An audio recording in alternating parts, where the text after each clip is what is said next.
Welcome to The Explainer. In the world of technology, clarity isn't just a nice to have, it's absolutely essential. Any ambiguity can cost a ton of time, money, and can even lead to flawed products. So today, we're going to master a really powerful grammatical tool that helps get rid of that ambiguity and makes your communication so much more precise. We're talking about the noun clause. Now, the ideas we're covering today are drawn from frameworks like this English for Technology certification. So this isn't about some abstract grammar rules you learned in school. It's about building a practical, hands-on toolkit for high-level professional communication in the tech world. Just think about it for a second. In your daily work, being unclear can lead to wasted hours, teams that are totally misaligned, and products that just don't work right. So when you report a bug, for example, how do you make sure every single detail is crystal clear and, most importantly, actionable? Okay, look at the difference here. It's huge, right? On the left, the login is broken. Well, that just tells you there's a problem. But the statement on the right, that's the beginning of a solution. It's precise, it's informative, and that's because it uses a specific grammatical tool to pack in all that extra detail.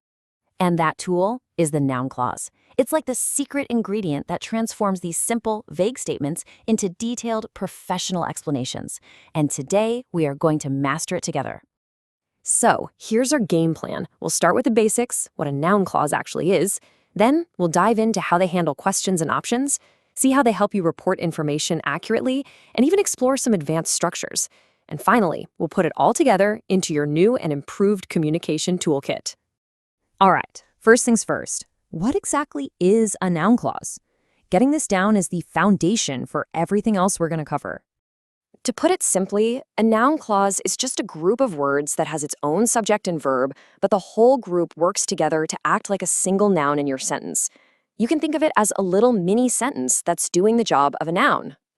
This example makes it super clear. On the left, the error message is a simple noun phrase, easy enough. But on the right, what the system displayed is a noun clause. See how it has a subject, system, and a verb, displayed, but the entire phrase, the whole thing, is acting as the subject of the main sentence. So the really crucial thing to get here is that these clauses can do anything a regular noun can do. They can be the subject of the sentence, like in what the user reported was accurate. They can also be the object of a verb, as in I understand what the client needs. Or they can be the object of a preposition. For example, we talked about how the issue started. Okay, so let's see how this stuff actually works in the real world. A huge part of communication in tech is all about asking questions and talking through different options. And noun clauses, they're the key to structuring those conversations like a pro. So imagine you're in a meeting. A direct question like this is pretty common, right? Why did the script stop? It's straight to the point. You're looking for information. But when you go to report this information, you embed that question into a statement. It becomes the team discovered why the script stopped. Now, pay really close attention to the word order here. The question form, why did the script stop, changes to the normal statement form, why the script stopped. This is an absolutely critical rule to remember. So what about yes or no questions? Something like, did the test pass? Well, that becomes, we are checking whether the test passed. Now, you can use if here too, but in formal technical writing, whether is almost always preferred because it's just a bit more precise, especially when you're laying out different options. And this structure is incredibly useful when you're writing documentation.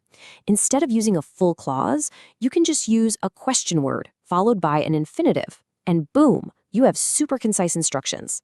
You can explain what to download, show where to save the file, or decide whether to upgrade. This is the exact language of clear, effective user guides. All right, let's move on to another critical skill, reporting information with total accuracy. Whether you're writing up meeting notes or giving a status update, believe me, noun clauses are your best friend. When we state facts, we often use what are called that clauses. For instance, we discovered that the system was using outdated credentials. Now, in casual conversation, you might drop the that. But in formal writing, especially with structures like, it is clear that, keeping it in there just adds a level of professionalism and gets rid of any possible confusion. Okay, this is a really important distinction. Quoted speech gives you the person's exact words, which is great for, say, a testimonial. But in most of our technical reports and emails, we use reported speech. So why is that? It's because it focuses on the actionable information, the core idea, instead of the exact words somebody used, which is just way more efficient and professional. And here's the trick.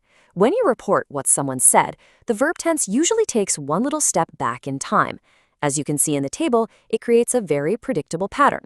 Present becomes past. I am testing becomes she was testing. The future with will becomes conditional with would. I will send becomes she would send. Getting this tense shift down is so important for accurate reporting. All right, let's level up and look at a few advanced structures. This is the kind of stuff you'll use in formal requirements, policy documents, and expert recommendations when you really want to sound like you know what you're talking about. This is called the subjunctive mood. It's used after words that signal importance or recommendation, like essential, recommend, or insist. And the rule is actually pretty simple, but it's critical. The verb is always in its base form, so not is or are, but be, not encrypts, but encrypt. This is a true hallmark of formal, professional, technical English. Now, if you want to write rules or instructions that apply really broadly, you can use these ever words. Words like whoever or whatever add this great layer of flexibility. They basically mean any person who or anything that.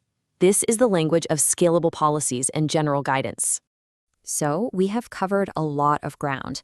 Let's pull it all together and see what your upgraded communication toolkit looks like right now. With these tools, you can move from making simple statements to communicating with real precision and professionalism. You can clearly explain why a bug happened, write documentation that shows how a tool works, accurately report that a decision was made, and formally state requirements using that subjunctive mood. Every tool has a specific, powerful job to do. So the biggest takeaway here is this. Mastering noun clauses is not just some boring academic exercise. It's about sharpening your ability to think and to communicate complex ideas with precision. So the next time you write a bug report or lead a technical discussion, just ask yourself, am I just stating facts or am I truly building a shared understanding? Because the difference, so often, lies in a well-crafted noun clause.